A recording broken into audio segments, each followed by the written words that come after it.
गोकुळ सोबत गोकुल.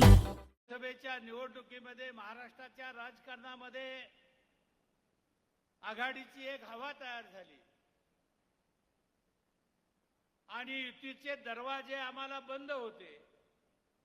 अशा एका असाधारण परिस्थितीमध्ये आम्हाला अन्य पक्षाची उमेदवारी घेण्याशिवाय आमच्या कार्यकर्त्यांना दुसरा पर्याय उरला नाही.